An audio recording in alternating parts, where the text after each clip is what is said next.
with the blessing Baruch Atah Adonai Eloheinu melech haolam asher kiddushanu mitzvotav v'asot b'nei b'nei Torah. Blessed are you, Adonai, our God, ruler of the universe, who hallowed us with mitzvot and commanded us to busy ourselves with words of Torah. And indeed, we are busy this morning. We got a lot going on. So who knows what the portion is this morning? Who knows what's happening? Toldot. Toldot, fabulous, good. We got Parshat Toldot this morning.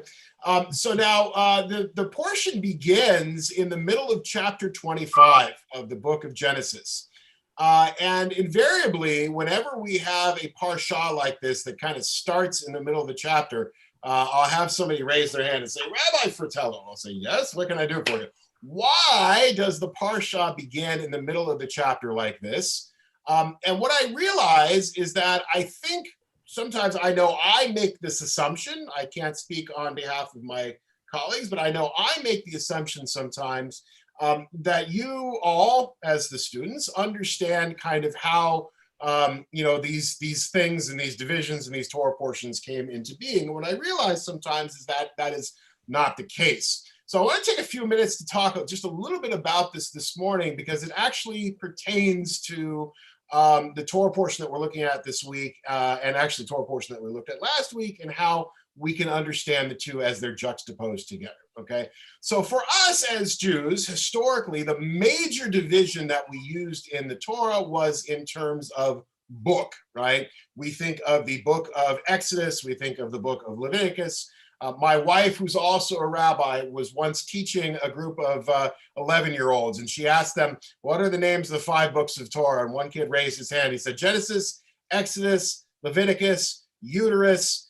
So we got to be careful, right? We got to make sure that we got the right list, okay? But we know these are our 5 major books, okay? And we keep them in a beautiful scroll that we keep in that box in the front of the sanctuary, okay? Now, what we have to remember, what we have to realize is that a long time ago, every book looked like the Torah. And if it didn't look like the Torah, it looked like the Megillah, okay? It was a long parchment that was rolled around a winder. And if it was a big enough book like Torah, you had a double winder, and that's how the book was put together. And on the outside of that scroll, there'd be a little tag hanging on it that would say, this is Bereshit, this is Shemot or Exodus, right? And if you lost that tag, you'd open it up and you'd scan the first couple of words and say, okay, I know what text this is, okay? So the first major division that we rely upon are our books, our Sfarim, right? That's how we keep track. The next division that Jews historically made use of was the idea of the parsha, right? We divided each of the books into individual Torah portions. Now, for the most part, these are thematic.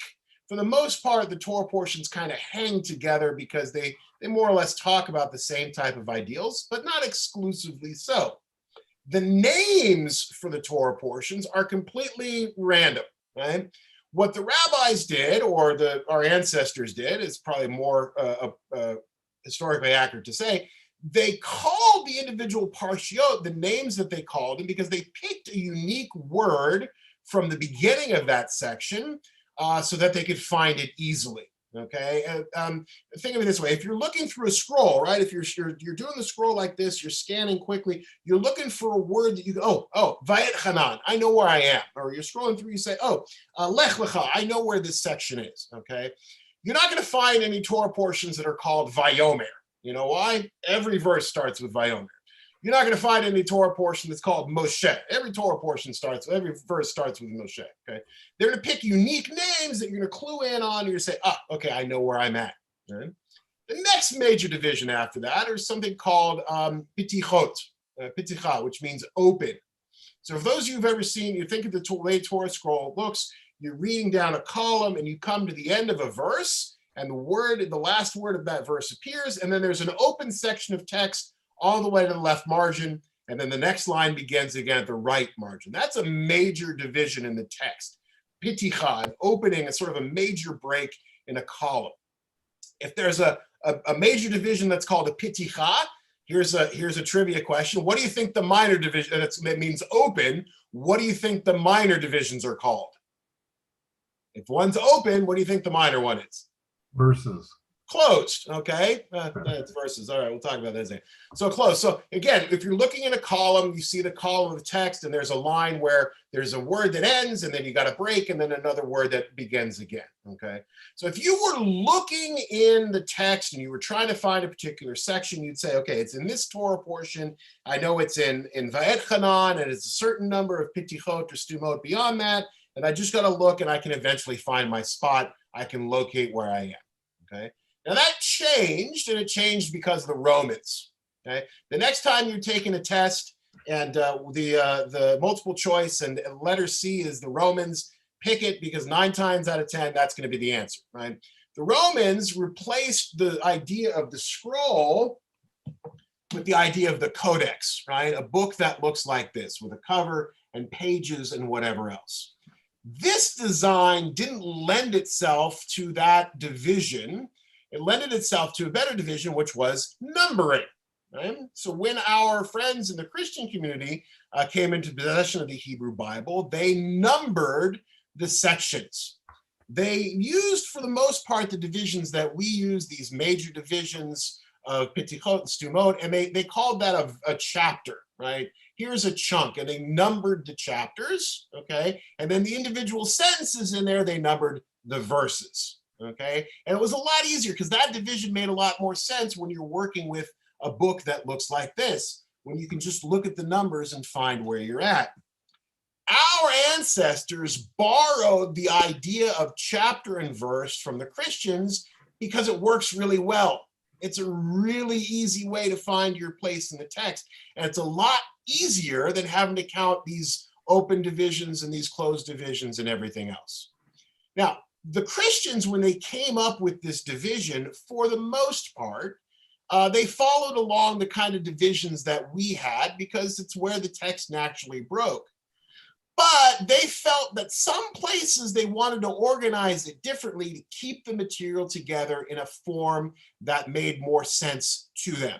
And we see that in this week's Torah portion, which is why we're having this conversation. We're in the middle of chapter 25.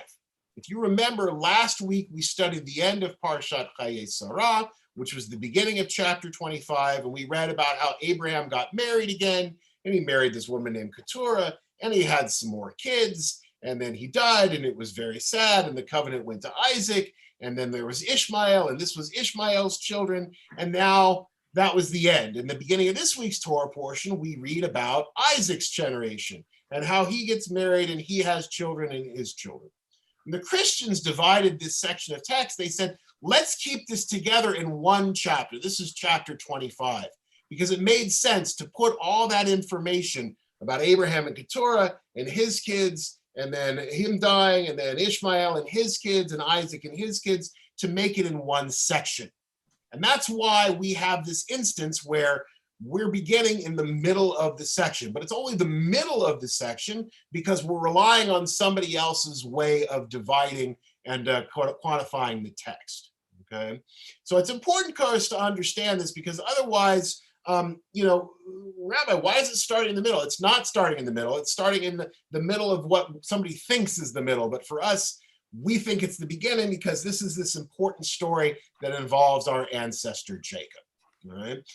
But what I want you to understand is to really understand the beginning of this parsha and to understand this story that involves that involves Isaac and his sons, we really have to make sure that we understand the connection to the stuff that immediately came before it, because it's part of this larger narrative about how this family went from the generation of Abraham to the generation that we're in today. All right. So if, as we go along, if you got a question, if you got a comment, if you got something you're not certain of, if you think I'm full of crap, okay, send me a chat. I got the chat window open. Wave frantically at the screen, start shouting at me, and I will absolutely answer whatever kind of questions that you may have. I felt like last week I was going a little too fast, although somebody said it was a good pace. As we're learning, as I'm learning how you all like to study and you're learning how I like to teach, I want to make sure that we're all kind of operating on the same wavelength. So if you got a question or a comment, feel free to shout out, okay? Yeah? Yeah. All right, good. So listen, I'm going to do a screen share. I'm going to go back to wait, hang on a second. Where is wait, hold on. Let me just a second. Let me find the text here. I know I think Hannah put the text into the chat. So if you want to see it, it's there in the chat, but I'm going to go ahead and screen share it too, just so that we can see it. Where did hang on a second here, friends. For some reason, what's the chapter? There it is. All right, so here we go. So let me go back to 25:19. All right, I'm gonna pull up our text. Hang on just a second. I just had to find it. Boom, there we go. Okay, is everyone seeing my screen? Yes. All right, where is enter full screen? Okay. Oops, nope, that's the wrong button. Yeah, sorry, I sort of know how to use technology, and then I sort of don't. There it is. Okay, good. So this is the portion of text that we're looking at this morning. It's this section here from the middle of chapter 25. If you're looking along at a different text, if you're looking at a different Chumash or your own particular text, it's the beginning of Parshat Toldot. It's verse 29 of chapter 25 of the book of Genesis. So it begins by telling us this important piece. This is the story of Isaac, son of Abraham. Abraham begot Isaac, and Isaac was 40 years old when he took to wife Rebekah, the daughter of Bethuel the Aramean, of Padan Aram, sister of Laban the Aramean. Right? Isaac pleaded with the Eternal One on behalf of his wife because she was barren. And the Eternal One responded to his plea, and his wife Rebekah conceived. Okay, I just want to stop at this point because I want to touch on some of these pieces that we just read before we move a little bit further along. So take a look at this very first verse here. This is the story of Isaac, son of Abraham. Abraham begot Isaac. Does anybody see anything strange in that line? What is there something that seems weird in that line? What do you think? They're mentioning a bunch of women, and they normally don't do that in these lineages. Ah, interesting. Good. You know what? We read about Rebekah in this, and we have this reference to a woman in the lineage which doesn't usually occur. That's exactly right. And we have to realize that the role of Rebekah in this story is very significant. We are told deliberately where Rebekah comes from. I want you to hold on to that thought for just a second. We're going to come to that in a moment. I just want to take a look really quickly. This is the story of Isaac, son of Abraham. Abraham begot Isaac. There's a redundancy there. I mean, if Isaac is the son of Abraham, why do you have to repeat Abraham begot Isaac? If we know that Isaac is the son of Abraham, which we're just told, why do we then need to repeat it again? It's redundant, right? The rabbis in their writing, they call this lashon yiterah, superfluous language. Okay, the rabbis suggest the Torah does not use superfluous language. Right? If it's in the Torah, it's meant to be in the Torah. And if it's in the Torah, it means something. Right? There's nothing in the Torah that's accidental. There are no typos in the Torah, right? If anybody has the most up-to-date version of Microsoft Word, right, with the best spell check, it's God. So surely there's no typos that exist in the Torah. So what does it mean when we're told this is the story of Isaac, son of Abraham? Abraham begot Isaac. It must mean something. There must be a reason why the text goes out of its way deliberately to tell us this information. And our friend Rashi suggests for us that, yeah, in fact, there is a reason why this happens. So here we're looking at a comment of Rashi. And again, we talked a little bit last week about Rashi. Rashi was the foremost, sort of the dean of biblical commentary. And he wrote his commentary in France about 1,000 years ago. And this is what Rashi has to say to us. Rashi says, Abraham begot Isaac. Having called Isaac the son of Abraham, the text responded to the scoffers of that generation who claimed that Sarah had gotten pregnant by Avimelech. After all, she lived with Abraham for many years and had not gotten pregnant by him. But essentially what they're saying is, look, I joke around with students sometimes, and I say there was no Jerry Springer in the ancient world. Okay, we always knew who a child's mother was, right? Because at some point there was somebody who could say, "I saw this person come out of that person," but we never were 100% certain of who a child's father was. And there were scoffers, Rashi tells us, in that generation, who suggested or whispered quietly or maybe out loud that Sarah fooled around not with Abraham, but fooled around with Avimelech, this king, this Canaanite king that they went and hung out with for a while. There's a whole story about Abraham says, it's my sister and not my wife, and there's a whole to do with Avimelech, right? And it says, look, she was married to Abraham all these years, and she never got pregnant, and they stay with Avimelech for a couple of days, and she comes home and she's knocked up. Listen, you don't have to be a geneticist to connect 2 and 2 here, okay? We know what happened. She fooled around with that guy, and she got pregnant by him, and therefore Isaac is not actually Abraham's son. Now that's a problem. That's a problem if Isaac is not Abraham's son, because the covenant is supposed to go through Abraham and his son. What does God do? Rashi tells us, God fashioned Isaac's countenance in such a way to resemble Abraham's. Right? So that everyone had to admit there was proof that Abraham begot Isaac. Steve. What's peculiar about that is if there were fertility issues, it wouldn't have been with Abraham because he had already had a son, Ishmael. Yeah. So the problem would appear to have been with Sarah. Yeah. So, look, we talked last time. I suggested to you all last time that one of the main facets of the book of Genesis is that Genesis deals with origins, right? One of the sort of meta goals of the book of Genesis is to tell us where everything came from and why the world is as it is. One of the other things that's very common in the book of Genesis is that themes repeat. You understand that? Themes repeat. Here's a theme. The older son takes the place of a younger son, right? That theme repeats. We see it in the story of, Eric, I see you raising your hand. Just give me a second, okay? We see that theme repeat in the story of Isaac and Ishmael, right? The younger son taking the place of the older son.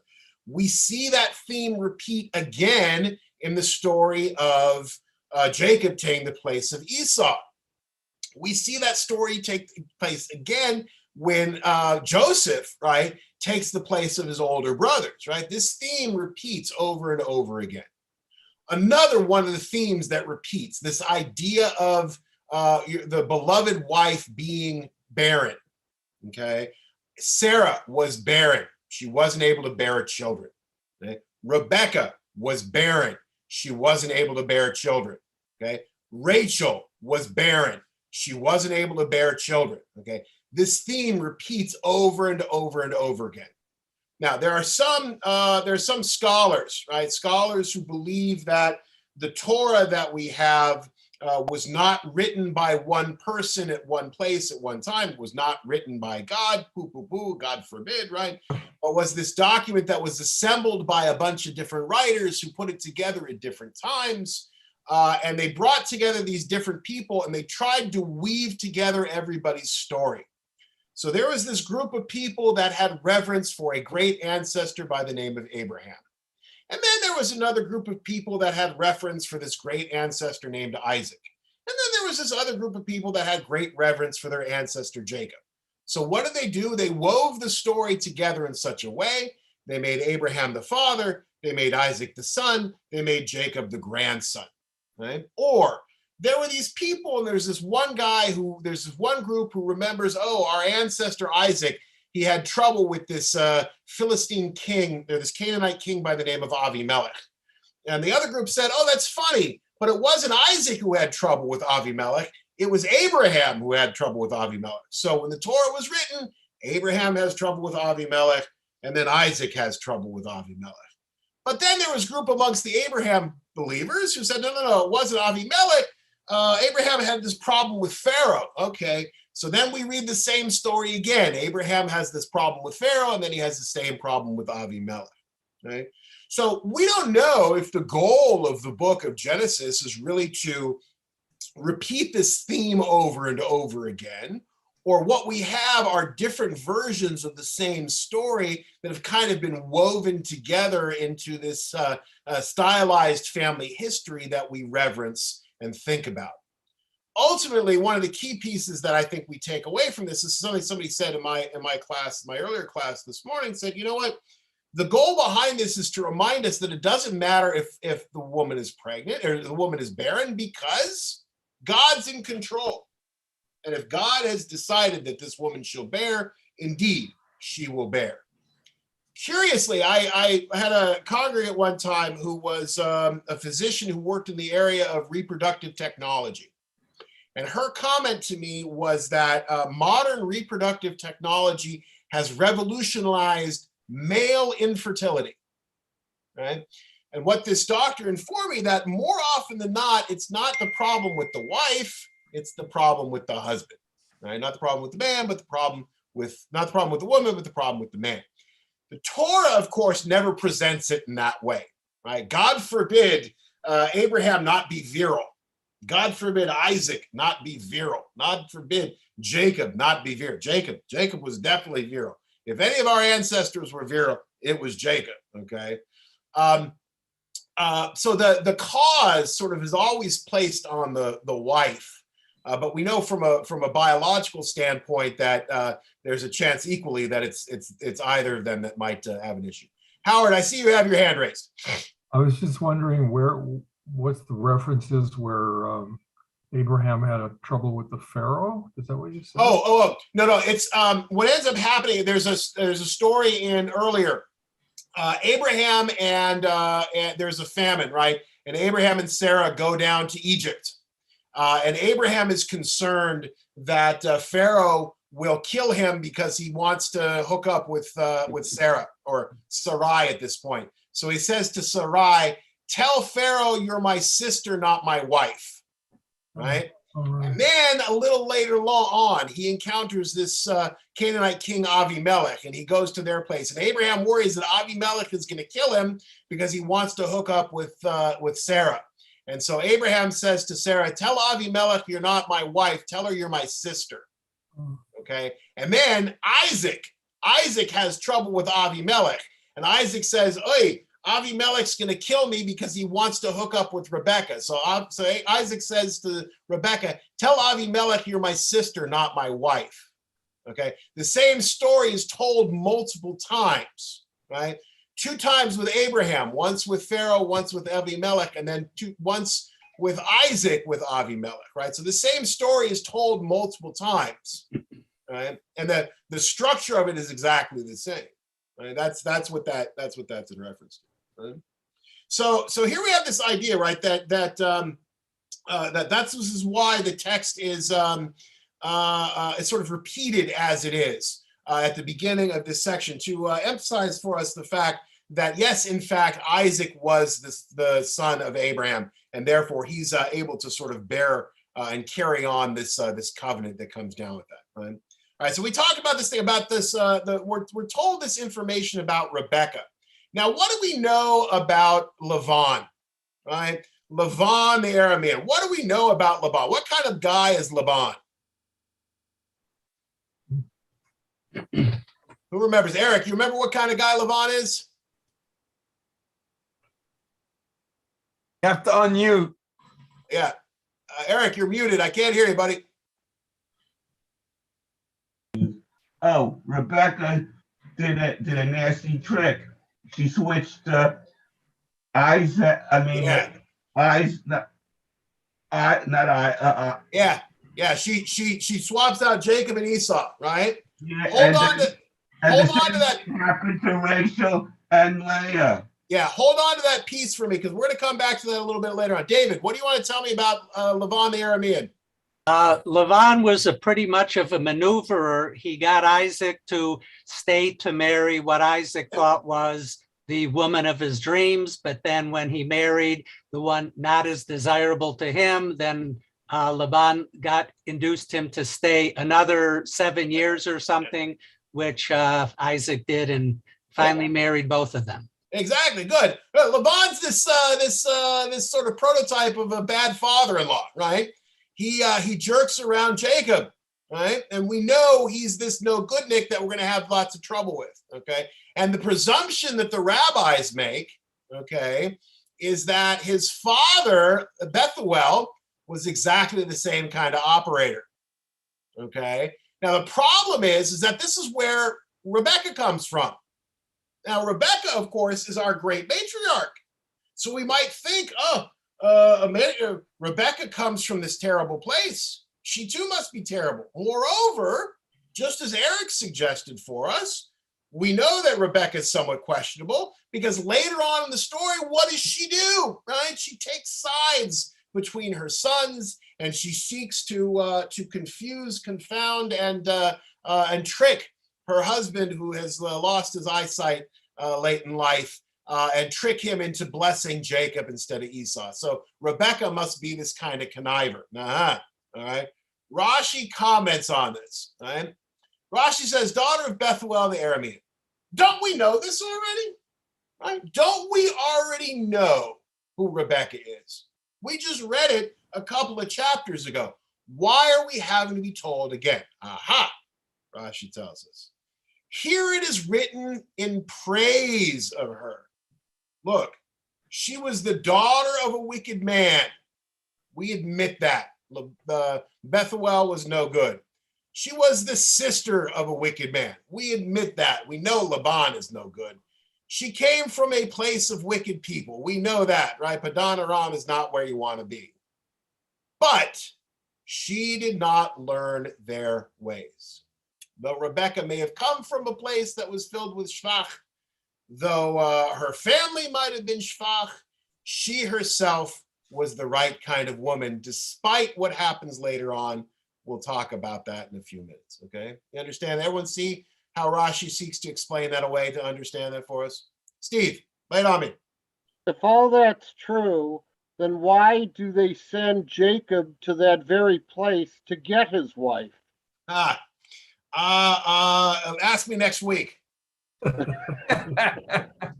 Will you answer next week? Probably not, but this is getting me off the hook right now. All right, let's take a look at this. All right, here we go. All right, so now we have this section here that talks about how these children struggled in her womb. I want to highlight the Hebrew for you just so that you see just what it looks like here. So, okay, so Isaac intercedes with God on behalf of his wife, for she was barren, etc., etc. All right, verse 22. Vayitrotzitzu havanim bekirva, v'tomer imken lamaze anochi. Right. Vayitrotzitzu. That's the word that's at work here, and this is a somewhat unique word. The word itself is not unique, but the way that it's sort of not parsed, the way it's conjugated is kind of odd for us. And Rashi comments on that. If there's a weird word, Rashi's going to comment on it. If there's a strange phrase, Rashi's going to comment on it. If there's a lacuna in the text, something that should be there but's not, Rashi's going to comment on it. Vayitrotzitzu, the children struggled in the womb. She said, if so, why do I exist? Okay. More literally, okay, this is a better translation. But the children, whatever that is, in her womb, and she said, if so, why do I? And that's literally what the Hebrew said, right? Im ken lama ze anochi. Why am I existing, right? A verse that cries out for midrashic explanation, right? Essentially what he's saying is, look, if there's ever a verse that we had to talk about, Taka, it's this verse, okay? Because this in its Hebrew, it makes no sense. There's no easy way to understand what this is saying. So Rashi says, what is Yitrotzitzu? Sometimes the page swaps on me for reasons I don't understand. Give me a second here. Don't read ahead. You're going to ruin the surprise. What is Yitrotzitzu and what does Rebecca say? Our sages explain it this way. When she passed by the doors of Torah, the yeshiva of Shem and Ever, Jacob would roots, from the Hebrew run, la roots, to try to get out. Okay, now what was the yeshiva of Shem and Ever? Okay, so Shem was the son of Noah, and Ever was his son or his grandson, right? So Shem and Ever established the first ever yeshiva, right? The first place of Jewish study. Now, ignore the fact that Torah hadn't been given yet. Ignore the fact that there was no covenant yet. Ignore the fact that Shem and Ever weren't Jewish, right? There were no Jews before Abraham, okay?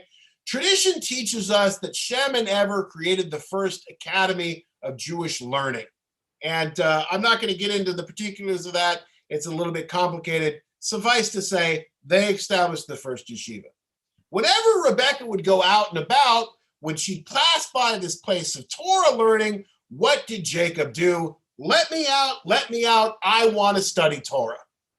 Even in the womb, Jacob was already showing his inclination toward trying to be a sage, trying to be a chochem, trying to be the right kind of person. But when she would pass by the entrance to a place of idolatry, Esau would struggle to get out. Right? Again, already in the womb, Esau was showing his true nature. Esau was not destined to be a man of Torah learning. Esau was not destined to be a tzaddik or a chacham. Esau was destined to be an avodah zarah, right? A servant of the idols. Another interpretation is that they were struggling, ratzats, with each other about who would be the heir in this world and in the world to come, right? That they were struggling with each other. And that's more keeping with what seems to be the simple reading of the text. If she said, if my pregnancy is so painful and difficult, why do I want it? Why do I pray for it so intensely? Because remember, okay, she was barren. We read that here. And Isaac was pleading on behalf of his wife in verse 21 because she was barren. Right? She wanted this pregnancy. She's saying, if this is what it's going to be like, if this is how painful and uncomfortable it's going to be, if it's nothing but the surus with these two kids kicking around inside of me, playing soccer with my liver, right? Why do I even want this? Okay? Trying to explain to us what it is the text is trying to say. Everyone with me? Understand that? Doing okay? So far, so good? Questions, thoughts? Yeah? All right. All right, let's, wait here. We're going to go back and read this little shtickle here. All right. So what does Rebecca do? Right? The children are struggling in here, and she has no idea what to do. So what's to do? Let me, by the way, just read this real quick, some of the notes here, just because I said favorite is me. Good. All right. Merad Harv, that's a good note that you have in the text. Just because Isaac was the son of Abraham does not mean Abraham begot Isaac. Good. Very nice. That's the text goes clear to make sure that that's defined for us. The term struggle appears many times in the Torah. Yes, absolutely, Eric. The struggle is, again, a theme that we have many times when we talk about our ancestors, okay? Let's read this. So she goes to inquire of God. Rebecca goes to inquire of God. The Eternal One answered her by saying, 2 nations are in your womb. 2 separate peoples shall issue from your body. One people shall be mightier than the other, and the older shall serve the younger. Okay? Why is that significant? Why is it important that Rebecca goes and asks this question, and this is the answer she's given? Why do we need that verse? Why do we have to be told this information? Because Jacob comes out second. Because Jacob comes out second. Good, we know that. Why is it important, however, that Rebecca is given this information? Because she's the one who has to implement the scheme to make it so. But you see, here's the interesting thing. Yes, she's the one. She doesn't necessarily have to implement it because God has decided this is how it's going to be, right? So in essence, Rebecca doesn't do anything wrong, right? In a couple of chapters at the end of the Parsha, when she gets involved in the business of tricking Isaac, she actually is not doing anything wrong. She is merely fulfilling or helping to fulfill what it is that God has determined is already going to be. Right? Right? This verse, the key to understand this passage is to understand and recognize and know that this verse essentially says that everything Rebecca does after the fact is kosher v'yosher. And isn't that proven by the fact that Isaac has an opportunity to undo the blessing and he never does? Yeah, certainly. Well, yes. So yes, when we look at that section of the text, when we read about the fact that he could have given. I mean, listen, he ends up giving Esau a pretty damn good blessing. And let's be honest about that. He gives him a pretty good blessing at the end, right? And there are suggestions amongst the Midrashim that says Isaac could have changed. There's also, by the way, there's Midrash that suggests that Isaac knew exactly what he was doing, right? Isaac maybe went blind in his old age, but he wasn't stupid. In fact, the reason some of the commentators say the reason Isaac asks so many times, "Are you really my son Esau?" Right? The reason he asks that so many times is because he's making sure that it's not Esau.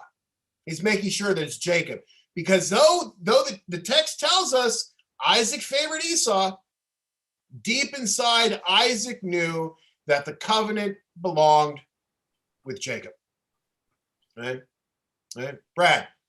Yeah, several verses previously when Rebecca was barren, Yeah. it was Isaac that pleaded with God on her behalf. Yeah. And here we have Rebecca interacting directly with God herself, now having agency. Good.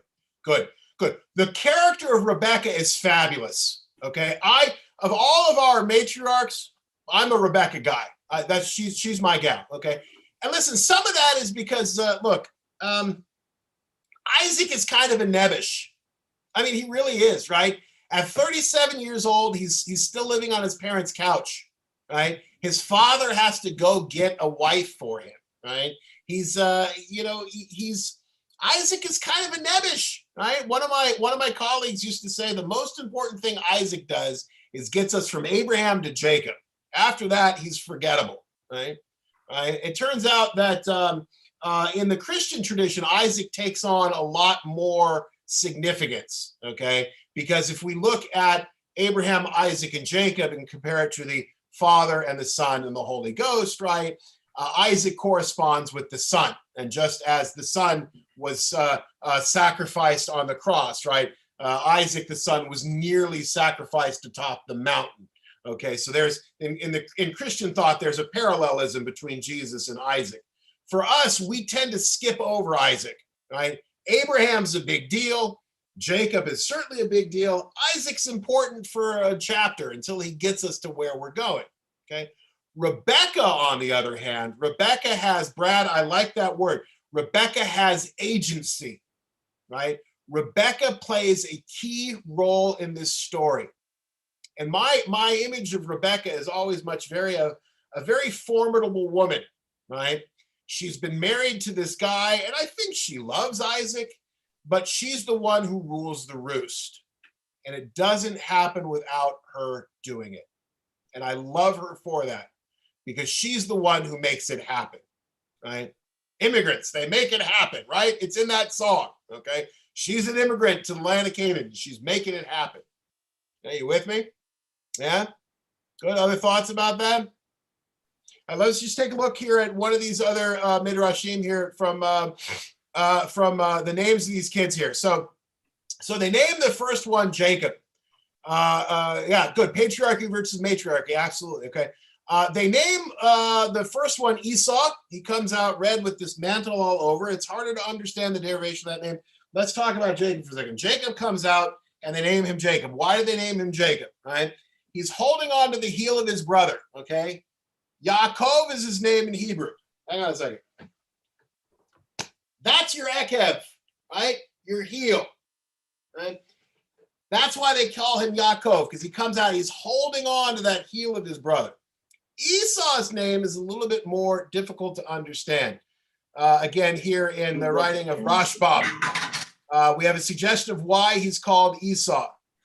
It's a pun, he tells us, on asui, made, right? Lasot, to make, right? When Esau came out, he was covered with hair. He was done. He was cooked. He was fully formed. There are other midrashim who suggest that when Esau was born, he was already at puberty, right? He was born fully formed.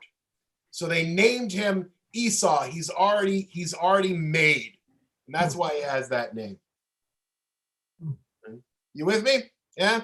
All right, good. Let's just move ahead here because I'm afraid we're going to run out of time, and I want to get to the bit with the lentil soup because, like many of you, I love lentil soup. Okay, let's forge ahead here. Okay, so let's take a look at this next section of the text here. We're looking at these are going to be this is going to be Genesis 25. These are verses 27 through 34. Okay? When the boys grew up, Esau became a skillful hunter, a man of the outdoors. But Jacob was a mild man who stayed in camp. Okay, take a look at the Hebrew here. V'yigdalu ha-na'arim, v'yu Esav ish yodea tza'id, ish sadeh. Yaakov ish tam. Ish tam. You can see that, right? Ish tam. Where else in Judaism do we come across that word tam? Anybody know? I give you a hint. Think big crackers. Yeah.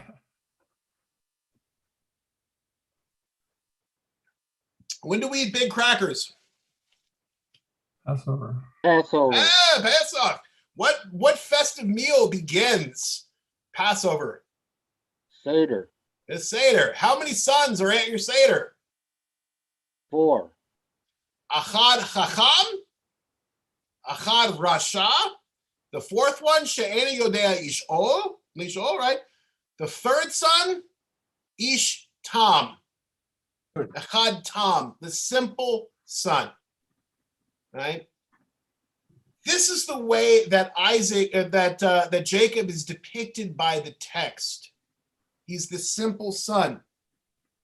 Right? Esau was a skillful hunter, a man of the outdoors. He was out running around. But what did Jacob do? Jacob stayed in camp. Not only did he stay in camp, as Radak tells us, but literally in the tents. Look at Radak's comment right here. Vayigdalu. Right? When the boys grew up, one busied himself with worldly affairs, and the other one, his opposite, with gaining wisdom. Okay? 2 poles. One was busy with worldly affairs, and the other one was busy with gaining wisdom. He stayed in camp. No, not in camp, literally in the tents. Ba'ohalim, in the plural, since he studied with whatever sage he could. While Esau was out running around the field, where was Isaac hanging out? Sure. Sure, not even. Right? Where was Isaac hanging out? Where did he spend his time? Tents. In the tents. Who was in the tents with him? Sadics. Sadiqim. More importantly, well, yes, Sadiqim. But more important than just Sadiqim. What type of Sadiqim? What persuasion of Sadiqim? I'll give you a hint. You might be married to one, or you might yourself be married. You might yourself be one. Kohanim. Who was he hanging around with? Priests. No, come on. Who was he hanging around with? If he was in the tent and everyone else was out in the fields, who was he hanging around with? The women. The women. And what were the women doing? Gossiping. They were talking. But They were sharing. And what was Jacob busy doing? Listening. Learning, listening, observing. Right? All these things, all these skills, all these talents that Jacob ends up possessing, they come to him because he spent time sitting in the tents and listening and observing to what was happening around him. He wasn't out and about in the fields, tramping about. He was sitting in camp, listening, gaining wisdom and insight from his conversations with people. Isaac favored Esau. All these names are throwing me. Isaac favored Esau because of taste for game, but Rebekah favored Jacob. Once when Jacob was cooking his stew, Esau came in from the field famished. And Esau said to Jacob, "Give me some of that red stuff to gulp down, for I am famished," which is why he was named Edom. According to tradition, Esau was the ancestor of the Edomites. Okay, and this becomes very significant for us because the Edomites in later history end up being a pain in our tuchus. Okay, and later rabbinic thought, the rabbis associate Edom and Rome. Right, these are our not our enemies so much as these are our polar opposites. Right, if Jacob spent time in the tents, sitting and learning and gaining wisdom, okay, and that's who we are. And the other one was out in the field hunting. That's who they are, right? They're the polar opposite. They're the opposite of who we are. The Edomites are the opposite of who we are. The Romans, they're the opposite of who we are. This isn't who we are. This isn't what we do, right? If you think about the later development of Jewish life and the things that became valued in Jewish life: study, scholarship, learning, knowledge, wisdom, exercising this, not exercising that. Okay.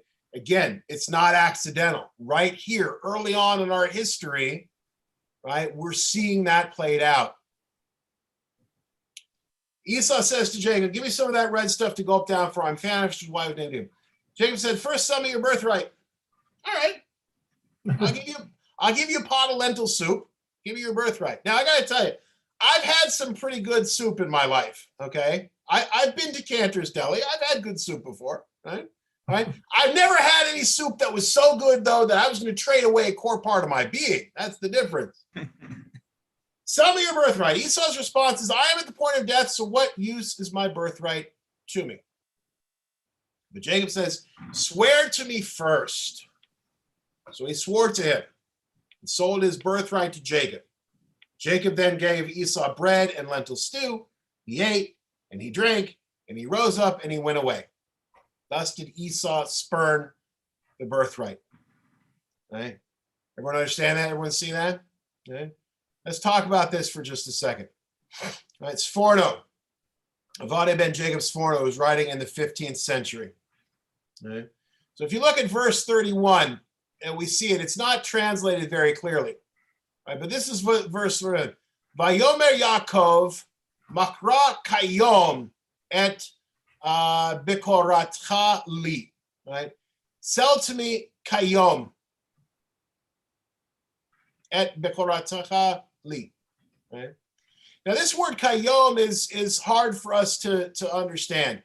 Right? In fact, it's not really translated very clearly here in the English. Essentially what the kayom is as of this day, right, or immediately. Now what Ovadia says, what Sforno tells us, right, is that what Jacob was saying is this: like if as today, when a day of hunting has so exhausted you that you cannot recognize a pot of stew, right? What he means by that, cannot recognize a pot of stew for what it is. This is just a pot of stew, right? You're trading away your birthright for a pot of stew. If that, look, you were out hunting for one day and you're coming in from one day of hunting and you're so ungapach that you're trading away your birthright for the pot of stew, you certainly will not have the strength to serve the Holy One, which is what the first one's supposed to do, right? Jacob realizes very quickly that his brother is not going to be up to the task. And in essence, that's what he's saying to him. You're not up to this task, dear brother of mine. You're not going to be able to handle this. And therefore, he sort of gives himself this justification in later tradition that he has this justification to act in this way. Okay. Everyone see that? Everyone with me? Listen, there's one last little shtickle I want to touch upon. And I want to read this bit from Iman Ezras. It's kind of long, and there's a counterpart from it from Nachmanides, but I want you to see the way they look at this. Esau spurned his birthright. seeing also that his father had no wealth. Now, I'm not exactly sure where Ibn Ezra gets this idea, but the idea that fixes in his mind is Isaac had gone broke. Now, Isaac had busted out. Isaac had gone bankrupt. And what Ibn Ezra says is if you start with that idea in your mind, a lot of these other bits and pieces of the story that don't seem to make sense start making a lot more sense. Some find this surprising, he says, since Abraham, quote, left him a lot of money. Have they ever seen anyone who was rich when he was young and poor when he growed old? Right? So look at, we know people like this. We know people that start off in life with very little and end up with a whole lot. And we know a lot of people that start off with a whole lot and end up with very little. You're surprised? Why should you be surprised? The best proof of this is Isaac favored Esau. Why? Because he needed him if he wanted to eat. Why did Isaac favor Esau? Because he was the only one who was bringing in food for the campfire. That's why he loved him. If there was plenty to eat in Isaac's house, and if Esau respected him, Esau would certainly never have sold his birthright for a bowl of pottage. Come on. Come on, you believe that? You believe that he's going to trade away his birthright for a pot of soup? The story doesn't make sense. The story only makes sense thinking of it in terms of they're broke, they're poor, there is no food. If Isaac had a table filled with delicacies to eat every day, why would he tell Esau, quote, prepare a dish for me when he goes to give him the blessing? Why didn't Jacob have decent clothes? Remember, when Rebecca is taking him to go and trick his father, she dresses him up in fancy clothes, but they're not his fancy clothes, they're his brother's fancy clothes. Why did his mother not give him silver and gold for his trip to Aram when they send him off to her homeland to find a wife to marry, right? She doesn't send him with any stuff. If she had, Ibn Ezra tells us, he wouldn't have had to ask God for clothing to wear and food to eat, as he does when he prays to God when he has the vision of God on the Sulam at Bethel. As much as she loved him, why didn't she send him some money once he was in Aram? Why didn't she send him a money order? Listen, here's $50 to help you get by. Here's a gift card for Target. Go buy some new clothes, right? Instead, he had to earn a living herding sheep. When Isaac grew richer and richer until he was very wealthy, that was long before he grew old.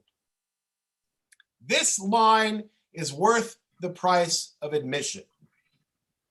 Thoughtless people assume that being righteous automatically ensures that you are wealthy too. Read that again. Thoughtless people assume that being righteous automatically ensures that you are wealthy too. But the example of Elijah ought to abuse them of that notion, right? Elijah lived in a cave. He lived in a cave because he was poor. And yet Elijah was so righteous, he gets invited to everybody's Seder. They ask why the Holy One would deprive Isaac of his wealth. Well, perhaps they'll let us know why God took his sight too. Okay? So Ibn Ezra makes this amazing suggestion that ultimately the problem is, the notion is, it's not that Ishmael was some kind of Rasha, it's that Isaac had gone broke. And Nachmanides comes by and he comes after and he gives a completely different statement. And I love this because it's like the two of them being so catty and complaining about one another. Thus did Esau spurn the birthright. Okay? Nachmanides begins by giving us a quote from Proverbs. He who disdains a thing will be injured thereby. Okay? Look, we don't need any fancy explanation for this. It makes perfect sense. Right? Esau had no regard for this. He had no regard for us. He had no regard for it, and he disdained it. In fact, we've already been told that Esau had good reason to sell it. It was no value of him. There's no value until his father died. He wasn't going to get anything until his father died. What sense was the birthright? Moreover, he didn't expect to live that long. Okay? There are other midrashim. I didn't bring them in, but they exist. Esau expected that he wouldn't live very old because he was a hunter, right? He figured he would get gored by an antelope, or he figured he would fall off a cliff while he was chasing some sort of animal for food, right? There weren't very good OSHA rules when Esau was working. His shop steward didn't talk to management about the safety protocols, okay? He figured he wasn't going to live to retirement, so what good was the birthright? But Nachmanides says, note how the Hebrew reads. He ate, and he drank, and he rose, and he went away, and he spurned. He finished eating and drinking, went back to hunting. He got up, and he went back. That's the explanation he spurned the birthright. Fools have no desire for anything but immediate pleasures, like eating and drinking. They take no thought for tomorrow. Well, You don't need any fancy understanding to know what it was that Esau did and why he did it. He was a fool. He was a fool. And fools have no concept of tomorrow. They think only about today. They think only about filling their needs today. They're not thinking about tomorrow. Iman Ezra's comment, he said, is totally confused. What the hell is he talking about? Who can possibly have so greatly blinded his reason here? I love that, right? His explanation would demand that Isaac had immediately lost all the great wealth that Abraham left. Makes no sense. Isaac spurned the birthright because he was a nasty person. Simple, easy. That's why. And because he was a nasty person, he did not merit gaining anything beyond that point. Understand that? You see that? Brad, lay it on me. you know, I would look at this as the ancient world's preoccupation with this conflict between the active life and the contemplative life. Sure. And that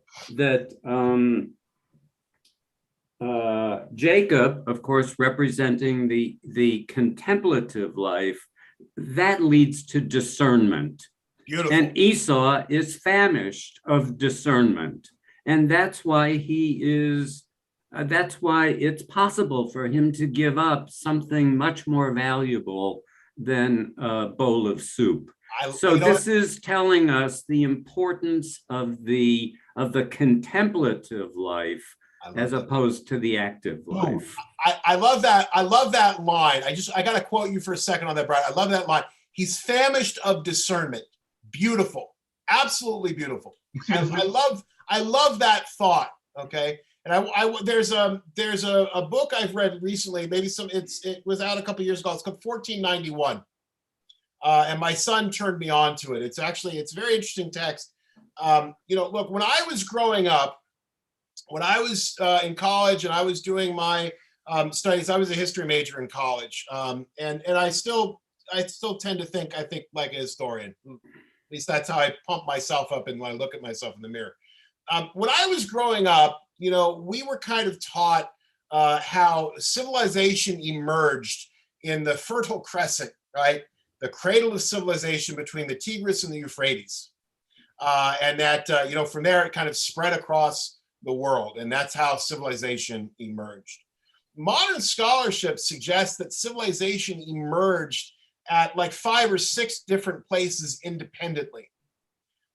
In North America and Mexico, the Yucatan Peninsula, and there where the Aztecs lived, down in South America where the Inca lived, in the Nile River Valley, in the Fertile Crescent, the Tigris Euphrates, and in the Yellow River Valley in China, right? And that civilization, in the Indus, around the Indus, civilization emerged independently in these different places. And it wasn't language that allowed civilization to emerge. It wasn't mathematics that allowed civilization to emerge. It wasn't the use of animals or the wheel or anything. What allowed civilization to emerge was there was enough food. When everybody worked together, they could provide enough food to support the community. And when enough people had enough to eat, they didn't have to spend all their time trying to find food or grow food or collect food to eat. Instead, they could use their brains to think, right? They could use their brains to think. And when we use our brains to think, we come up with neat stuff, okay? It's almost very much that idea, right? Here was Esau, who was this worldly guy who confronted himself with worldly affairs, and he was starved of discernment, right? He could not think beyond his own moment. He couldn't think beyond filling his own belly. Versus Jacob, who lived a contemplative life, right? Who was able to apply his brain in new and different and better ways. Without a doubt, without a doubt. All right, Eric, give me one more, and then we're gonna have to call it quits because I'm over time, and I want to be respectful of you. I'm sorry. I got unmute myself. Okay. You muted yourself. Eric, you muted yourself. We can't hear you. I was solo ager, and I didn't have anybody to take care of me when I get sick. I could have just left it to be, and if something happened, I needed help. So I asked my cousins to be my trustees, but because I thought ahead. I could have spent all my inheritance doing crappy stuff instead of saving my inheritance for long-term care. You know what I mean? I'm not quite sure I understand what your. But I had to think ahead. I had to think ahead. Yes, absolutely, absolutely. I had to think ahead because I have nobody. I took care of my father with Alzheimer's, my mother with cancer. What will happen if I get sick like them? Who's going to take care of me? You gotta think ahead. Good. Am I All right? friends. So Okay, let's. bye-bye. Can I see you in Florida? Oh, you're always welcome. All right. So listen, before we wrap up, we got a couple of different pieces that we wanna do. So I know it's custom in the group to say Kaddish together at the end of our class. So I was sent the Kaddish list. So let me read the names of those who've passed away during the past month. This morning, as we begin our period of memorial, we're thinking of Miriam Betzalel, Mona Brandler, Deborah Falcon, Ruth Friedman, Alan Gardner, Rona Goldstein, Mimi Lieber, Nicole Neiman, Michael Plattis, Estera Povemacher, Michael Ravkin, Miriam Sarachik, Ronnie Stabler, Ronnie Vine, and Deborah Werner. We also think of the yard sites of the following individuals who passed away at this season in years past: Barbara Adashek, Molly Edelman, Robert Adler, Joel Amarilla, Rose Arnold, Khaleh Salehani Azizian, Herman Bearwald, Rose Baruch, Joshua Reuben Berman, Jerome Irwin Blatt, Georgette Bloom, Esther Brandt, Stephen David Broidy, Gertrude Bubar, Harry Buchberg, Gil Cates, Florence Cohen, Goldine Cohn, Alice Colford, Irving Coleman, Harry Davids, Gary Ann Dryden, Rose Ehrlich, Solomon Ehrlich, Bertrand Mark Feinberg, Ruth Farr, Naomi Fishman, Leonard Fryman, Ray Friedman, Melvin Gantman, Charles Gerber, Gunther Goldschmidt, Ruth Good, Lillian Gordon, Henry Gray, Anthony Greenberg, Jesse Gross, Roland Gumpert, Jerome Heilbronn, Marion Hirsch, Carlisle Immerman, Max Immergluck, Edward Jacobs, Bert Jarko, Jack Jonah, Fred Callett, Suzanne Kallick, Elliot Kapchan, Celia Katz, Alan Kaufman, Hortense Kaufman, Verona Kelman, Maria Kornhauser, Saul Kupchik, Aaron Kurtz, Beverly Ginsburg Land, Ellis Lansbaum, Shabsa Landa, Phyllis Levin, Arthur Levine, Betty Linder, Harry Lindman, Lillian Lurie, Matthew Stephen Madwin, Betsy Marcus, Sonia Esther Margolis, Max Marston, Rose Mayo, David Migdal, Stanley Miller, Eugene Munkarsh, Claire Mullen, David Ort, Samuel Pensick, Akiva Plager, Ari Ravid, Rose Reed, Ruth Rice, Lillian Ryan, Sally Rofe, or Rolnick, Erwin Rosen, Benjamin Rosenbaum, Helen Rose, Henry Rosenwald, Sidney Rosenberg, Sulana Ross Chait, Mildred Roth, Anna Sheffer, Samuel Sherwin, Ruth Siegel, Nathan Sills, Lee Allen Simon, Brian E. Sloan, Edward Solitar, Raymond Sprague, Leonard Schreer, Trudy Stark, Marcella Stillerman, Alfred Strasberg Jr., Walker Strauss Jr., Marvin Sussman, Elizabeth Taplin, Rose Tapper, Minna Torkian, Leon Tribas, Molly Tushin, Stephen Wagmeister, Dixon Walney, Morris Weinstein, Patricia Weiner, Jill White, Tova Winiars, and Michelle Zuckerman. Is there anybody else who is gathered this evening who has a name they'd like to add for Shloshim? And dear friends, we add to this list the names of the martyrs of our people, all of those who died Kiddushat Hashem for the sanctification of God's name. They lie in forgotten graves in faraway places, and now have only us to remember them. As one congregation, as one group here, we're going to stand for Kaddish Yatom, the mourner's Kaddish, and I'm going to put the text on my screen here. If you give me just a second, I can do screen share with Kaddish. And rise if it is your custom to do so.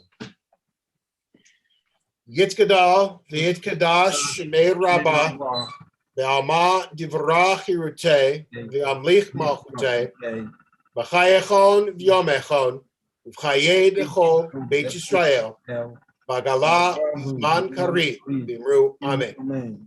Yehei shemei rabbah, v'vorach v'olam, v'omei almaya.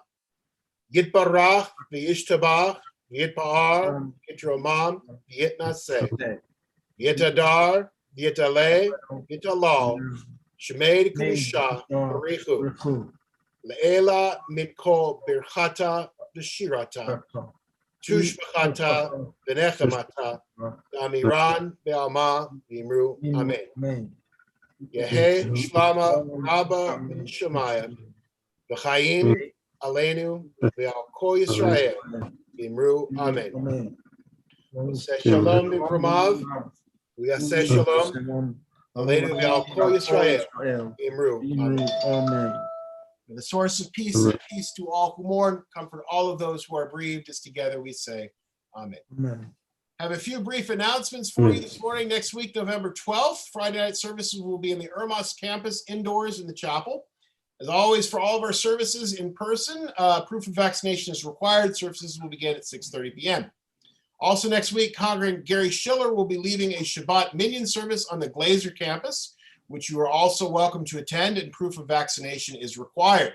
That will be a weekly, except for the first Friday of the month. We highly encourage you to check the daily offerings and emails from WBT, which contain the schedules for all the class offerings. We have something for everyone. Upcoming online events, we hope you've been getting the daily emails, which you can find information and links to all the content that the congregations are producing. Every week you can find Torah study on Fridays at noon, and of course Chevra Torah study on Saturday at 9 a.m. For complete calendar of upcoming events and information, you can visit www.wbtla.org, WBT at home, and you can find more information. Dear friends, thank you very much for a wonderful time together. I enjoyed studying with you all. We got one more week together. Next Saturday will be at 9 a.m. We don't have a bar about mitzvah, so I'll be off the beam a little bit earlier. So I look forward to studying with you all then, and I hope you have a great week. All right. Have any thoughts, questions, comments, please hit me up, send me an email, poke me, give me a call, and I will do what I can to try to meet whatever your needs or interests are. Have a wonderful, wonderful week, dear friends. Shabbat shalom. Thank you very much. Take care, everybody. Bye. Where am I? Gotta shave.